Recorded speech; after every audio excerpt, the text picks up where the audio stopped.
So good morning, everyone. Before we get too far along, just wanted to, looks like we're not filling up that well. How many speakers do we have here yet to make one? Anyone else?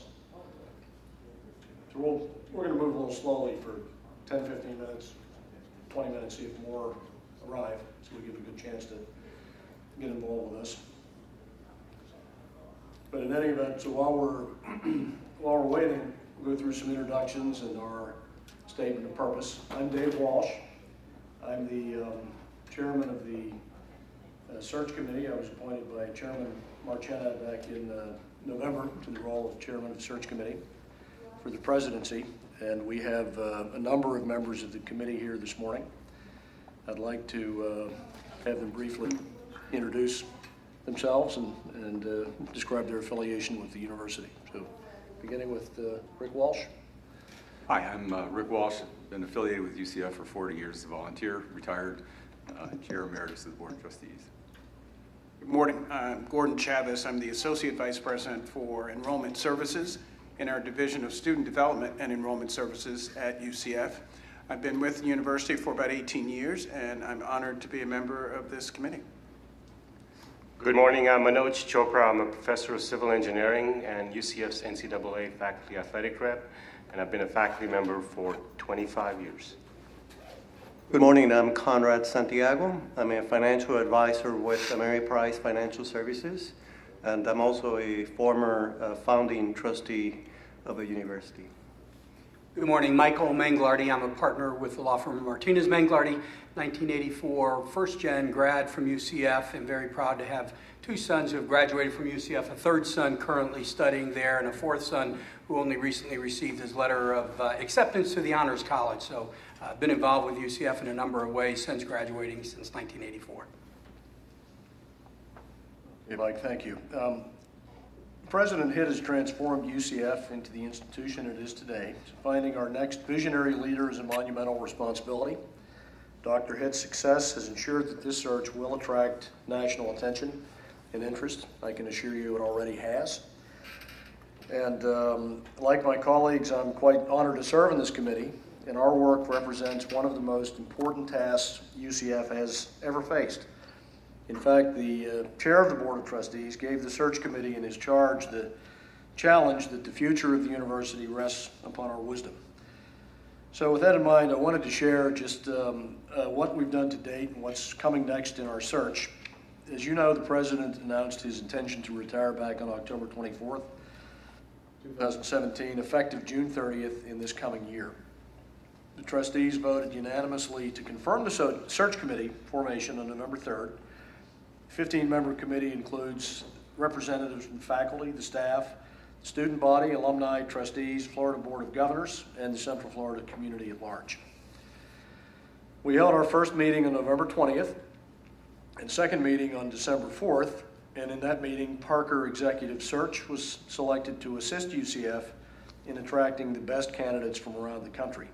Parker has a national reputation for conducting successful and inclusive searches, including presidential or chancellor searches at the University of Illinois, the University of Oregon, the University of Iowa, and the University of Tennessee, among many others. Parker has a deep knowledge and experience with UCF and our culture, and that's quite important as they storm the country on our behalf in search of talented candidates who are good fits for UCF. So our third search committee meeting was yesterday at UCF, and we got a pretty good update from Parker whereby their activities to develop a robust list of potential candidates is moving very well, and they'll provide another update to us on February 5 in the next meeting that we have. The committee is also responsible for ensuring the search follows the processes promulgated by the Board of Governors and the Board of Trustees. We have a pretty exhaustive process for both for precisely how we select the president. So we're working closely with both boards to ensure that our activities adhere to and conform with those procedures. Once a field of candidates is established, the committee will narrow the group to 8 to 10 semifinalists who will interview with the committee. From there, the committee will recommend an unranked list of between 3 and 5 finalists to the Board of Trustees to consider. Finalists will visit campus, interview with individuals and groups, as well as be present in sessions open to the public. So we're moving thoroughly and swiftly so that we have a new president confirmed by the Board of Trustees and the Florida Board of Governors not later than June 30th. So if you take one thing away from my remarks, please, for more information in quite a bit of detail, look at the presidential search website. It remains the best source of continuously updated, thorough information about the search. It's at ucf.edu/president search. It contains stories, search policies, meeting minutes, videos, and more. This meeting, by the way, is being taped to be used on that website so that it can be seen after the meeting. It is not being video streamed live. Search, it will be effective if it's one that's comprehensive, transparent, and inclusive. That's why your feedback is so important. So this is a listening session, so please share your thoughts on what challenges UCF needs to address in the future, what qualities the next president should have bearing on those challenges, and why someone would want to be UCF's president and come here to take up this role. We're not really here to debate. This committee doesn't speak on behalf of university policies and procedures generally, or tactical day-to-day things. It's got a very focused mission of supporting the appropriate open selection of a president only. So I think the meeting is better for us to be hearing statements and taking down your views of things that you would like to see in the process and outcomes of the process that you'd like. So that would be more appropriate, I think, than getting involved in debate on the points you may raise. Ours is not to debate the points you raise, it's to take them and inventory them and take them into account. So each speaker, if you will, would like to take 3 minutes for your remarks, and then we'll have a few seconds after for the, hopefully, orientation of the next speaker. So we have several. If any groups want to address us, please be courteous and make sure you're allowing everybody an opportunity to speak fully. So as I said, this is being recorded. It's not being video streamed live, but it'll be posted later to the search website for the public to view. So thanks so much for being here. I'd like to thank my team members on the committee for taking the time to support 4 of these meetings. Again, we had 2 yesterday, and then we have another today at 4 at the medical school in Lake Nona, which will be our final session of this type today at 4. So thanks, appreciate in advance your feedback, and we promise that the comments you make will be taken into full account as we deliberate going forward. So with that, if we have a first speaker, the floor is yours. And if you may ask, if you would, your name and affiliation with the university. Of course. So I'm Heather Traynham. I work with 65 of our Orange County Public Schools every week, primarily in District 1. And I wanted to make sure that, we're right across the street. We're in partnership with UCF and the Creative Village. And so I think it's really important that our public school voice is heard. So I definitely have a bias. I have a particular interest in somebody that is interested in fostering the OCPS K-12 partnerships and increasing career pathways in STEM, particularly in cybersecurity and emerging technologies. We know we have 200,000 vacancies in those areas, and I think that's really a key sector that we could focus on.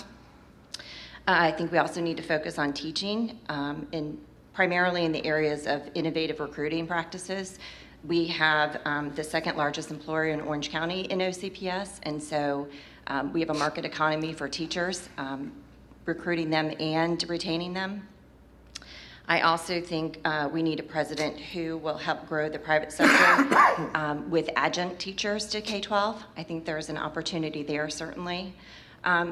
Really, in short, I want a president that cares about children and all students, and will work with our schools and our businesses and our organizations to help foster and close the achievement gap. We know that reduced absenteeism in students and teachers is the #1 deterrent that makes the achievement gap what it is. And so if we can solve those problems, it will certainly help UCF have the most prepared pool of applicants from our own local economy. So appreciate it. Thank you very much. If you have any questions. Thank you.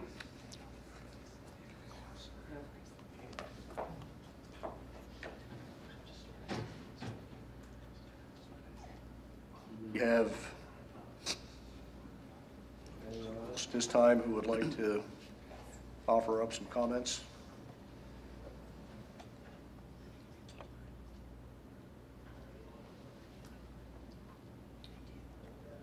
I'd suggest if we don't, maybe we'll wait 5 or 10 minutes or so just to make sure we don't have other, oh, terrific. My name's JT Shim, as you probably already know, since I was there at the last 2 times, but I took some time to reflect on those questions. So for those who don't know, I did a PhD at UCF from 2001 to 2008. It's a large school, 40,000 students when we were there, or when I was there, and I wasn't sure, frankly, at the beginning, the quality of the education of a school that size, but it's a very rigorous program, let me assure you of that. What I want to answer is one of those 3 questions. One of them is, what are the challenges? And what she said reminds me of when I was out Shreveport. Senator Mary Landrieu came down and spoke there, and she explained that when the generals came and had to make a decision as to whether to go to the conventional war or the cyber war, the generals went to the cyber war, and they sent their underlings to go look at the conventional war. This is not a secret to any of us that cyber warfare is a real thing. So that's one of the challenges our society faces. Also, as you probably know, there's more law. My degree was in MIS, Management Information Systems, and so computing power is doubling every about 2 years, and the cost is going down, and technology is advancing rapidly. The ability for humans to adapt is not keeping pace with that, and Tom Friedman, in his book, saying, it's thank you for being late, because that gives him a chance to catch up with things, puts a dot on this graph showing that basically the pace of technology has exceeded humans' capacity to adapt. I've noticed the difference between Tom Kean, who was the dean of the business, and the current dean. The current dean's more tech savvy. And you notice our current president, US president's a little bit more tech savvy. So we definitely need to have a president, male or female, who is tech savvy, who not necessarily utilizes it, but at least understands and knows how to manage it, whether he or she models that good behavior. The 3rd question you asked is, why would a person want to work here? And as I mentioned yesterday, it's because of the people. A lot of people don't leave their jobs because of the company, it's because of their manager or their boss, and similarly, people work at companies or colleges and universities like ours because of the people. So I am impressed with the people who are putting together the website, makes it look very good, and as I mentioned before, the LinkedIn profiles, if we could upgrade some of the pictures. And I did go to the office next to Fairwinds.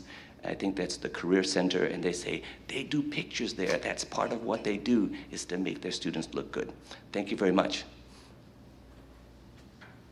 Thank you.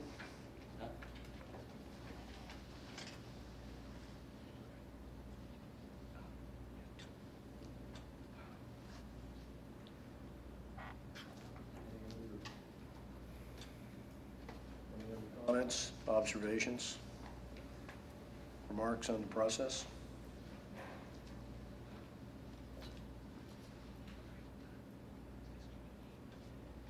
We'll spend a few more minutes just in case anyone else appears before us this morning.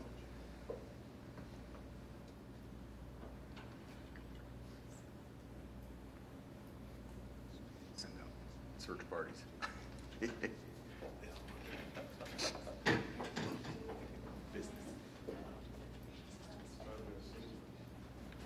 I've actually been encouraged by my colleagues to say something to break the ice.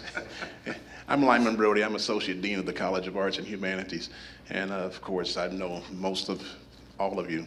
And the only thing I would actually comment on is something that's probably a bit redundant, in that I think moving forward, after living through many presidents before John hit, probably the most important thing on any agenda I would actually recommend would be looking for someone that has a very, very galvanizing effect on this community. Because I think in the history of higher education, there's no one that's been more galvanizing than John Hitt. So, you know, for whatever that's worth, I think that as we look at the various candidates, you know, one of the attributes that I would really sort of stress in this is someone that has that kind of effect on whatever community they're coming from. If they've had that ability, they may have that same ability here.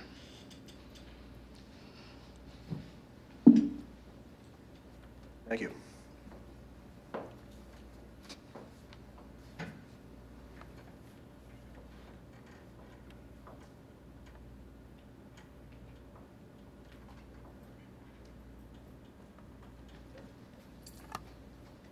I'm Maya Dowdy. I am a senior at UCF and the president of the registered student organization Campus Peace Action. I think it's very important to have a presidential candidate who's environmentally conscious and continues to put sustainability at the forefront of our issues. As a university and community of over 60,000, we have the ability to be a detriment to our environment or be one of the leaders in innovative sustainability methods. So I think that's extremely important for one of our candidates.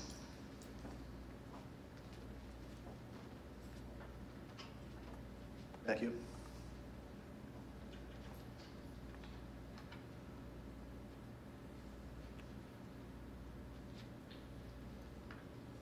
Well, if there are no further comments by anyone, we'll, JT, please.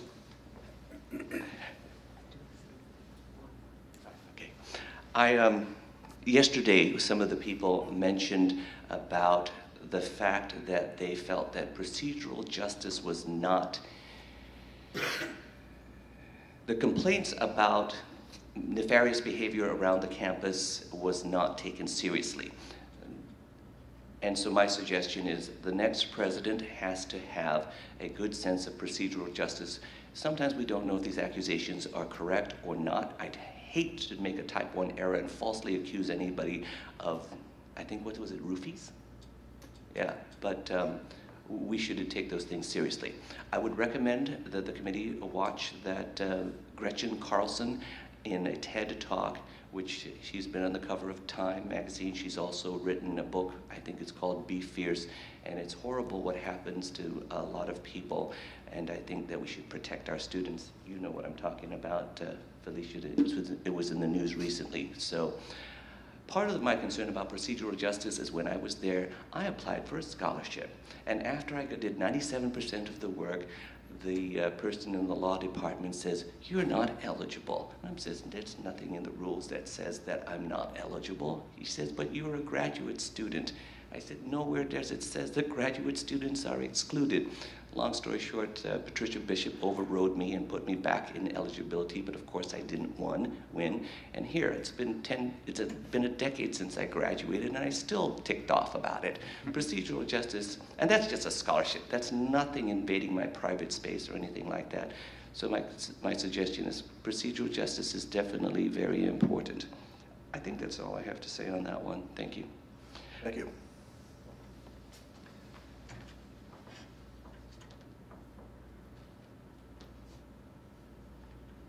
Okay, so if there's nothing further with that, we'll conclude our listening session, our third listening session. Again, we're going to convene one more time at 4 p.m. today at the med school in Lake Nona.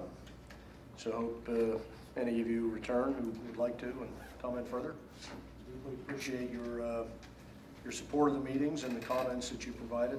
I guarantee they'll be taken into account in our deliberations over the next several months. Thank you.